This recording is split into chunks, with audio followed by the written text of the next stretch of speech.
Simon 主厨，为什么要用西？你在笑什么啦？很白痴吗？为什么不能用水梨？这很白痴的问题吗？我等一下讲完，你就知道为什么。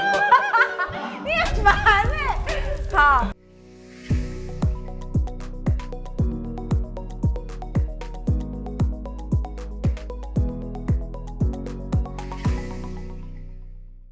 大家好，欢迎来到品味之境 The Border of Taste， 我是以芳。今天要跟大家介绍的也是厨房的3大钻石之一——鹅肝。鹅肝呢，在法文叫做 foie gras， 它的直接 translation 呢 ，foie 就是肝的意思 ，gras 就是油的意思，所以呢，它其实就是内脏的油，也是比较好的油脂。那其实，在70年代、80年代呢，到达了一个巅峰的阶段，所有的法国餐厅啊，不可或缺的一个美食料理。于是呢，这股风潮也渐渐的传到了美国，不管是纽约或者是芝加哥、LA 的高档餐厅，都一定会有的前菜就是鹅肝酱。基本上有2种做法，一种是用高温的做法，就是煎鹅肝；另外一种呢是用低温的做法，就是所谓的 foie gras serine， 也是所有的法国妈妈基本上都会处理的乡村料理。不过啊，这几年因为动物保护协会对这一个鹅肝处理的议题，以及鹅肝如何制造的呢，有非常大的反对声浪。因为大家觉得说，在这15周到25周，你强迫性的喂鹅跟喂鸭吃过多的食物，让它们的肝肿大10倍，然后呢再切除，然后去做贩售，有一点点对动物保护协会的人造成了非常大的反感。于是从2021到2022，在美国各州掀起了反对鹅肝的一个声浪。大家就开始有没有消费，没有杀害。于是2022年正式在加州跟纽约都已经公布了禁止进口鹅肝。但是当然，很多法国餐厅或者是很多我们耳熟能详的米其林厨师，还是在继续研究鹅肝的做法。有一些人的说法是，因为鹅妈妈在喂鹅小孩吃东西的时候，其实也是让鹅小孩的嘴巴打开，然后呢，它直接喂虫进去，其实就跟我们人类用塑胶管喂食是一样的道理。那有一些人觉得说，可是这些动物它没有要吃10倍的食物啊，然后你们在短期之内让它肝硬化，为了你们的个饱腹之欲，所以啊，其实2派的说法都不一致。不过在法国现在是还没有禁止鹅肝的，它也确实是所有米其林餐厅不可或缺的一个主要的美食之一。现在要吃鹅肝啊，真的只能到传统的法国餐厅，因为法国餐厅的主厨们还是把守护鹅肝作为一个很高档美食，作为他们的使命。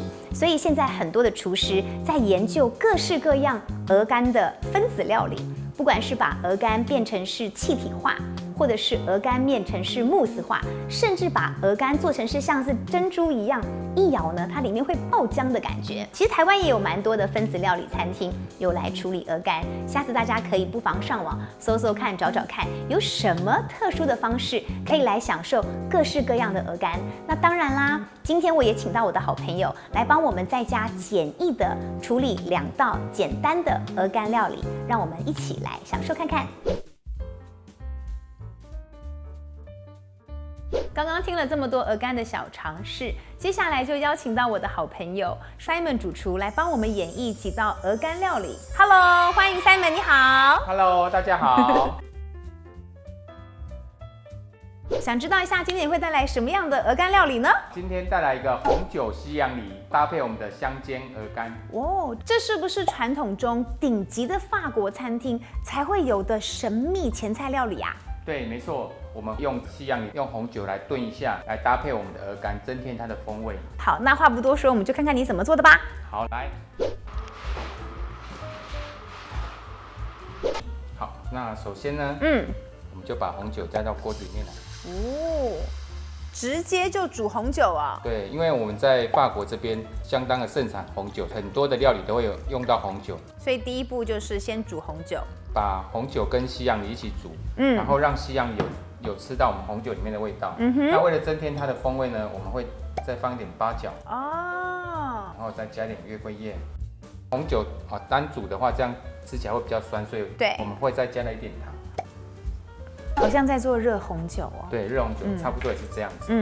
等糖融化之后呢，就把我们的西洋梨放进来，都会煮半个小时左右。这样子西洋梨不会太软嫩吗？不会。那我想问一下Simon主厨，是为什么我们这道菜要用西洋梨，不用其他的日本水梨啊，或台湾的梨啊？因为通常我们在法国的时候会买当地的梨子，那当地的梨子就是西洋梨这样。了解了解。等煮开之后呢，我们就把这个西洋梨放进来，然后这样子要煮30分钟。哇，好像我们的那个西洋梨已经好了耶。对，没错。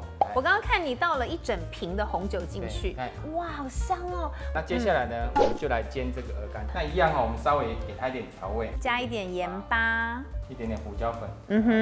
鹅肝本身已经有丰富的这个油脂，在煎的同时呢，我们就来准备这个西洋梨。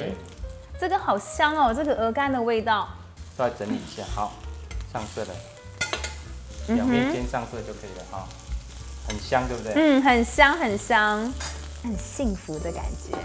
可以加点这个酱汁哦。我要怎么知道这个鹅肝是处理好了呢？回到室温的时候，我们煎一下，很快就好了。我们煎好之后稍微静置一下，那今天就完成红酒西洋梨，然后香煎鹅肝。好，我们现在要开吃了哟。前菜的时候我们会切一小块这个鹅肝，再加一点点这个。那这样配着吃，好嫩哦！我的妈呀！是，看那边，什么味道？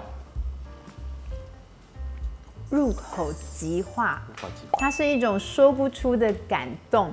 对，它直接就在你的味蕾上面整个融化了，好像感觉整个那个很 rich 的这个鹅肝的味道把你的舌头包起来。那除了顶级的法国的这个前菜煎鹅肝之外，我们还有什么比较简单的方式在家可以处理鹅肝啊 ？Simon 教各位做鹅肝牛肉汉堡。好，那我们把买回来的牛排切成碎，然后把它拍打一下，做成汉堡排。好，拍完之后呢，把这个鹅肝先煎一下，然后放在那个我们的汉堡排里面，让等一下我们在吃汉堡的时候咬下去的时候，你以为是汉堡，就没想到还会咬到一口鹅肝。天哪，好惊喜，好奢华哦！对，好，那这时候我们就来把锅子稍微热一下之后呢，我们来煎我们的鹅肝。这个时候只要煎一面就好了。鹅肝因为基本上全部都是油嘛，就是鹅的油，所以基本上煎鹅肝也不需要放油，对吧？避免它粘住，我们可以放一点点这样就可以了。OK。有这个声音有没有？有滋滋滋的声音。对，如果锅子不够热，鹅肝的香气就不会出来。OK。你刚刚说我们只要煎一面就好，因为等一下我们会放在汉堡里面，那汉堡我们煎完之后还会再放到烤箱里面。好香哦！我已经闻到，而且它已经开始出油了耶。对，没错。只要单面把它煎的稍微有一点点焦黄就可以了。对。这个颜色就有，就拿来备用。好，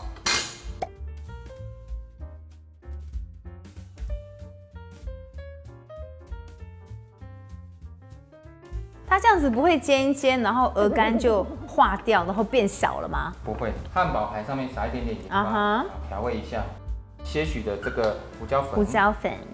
那这个时候也是要用大火吗？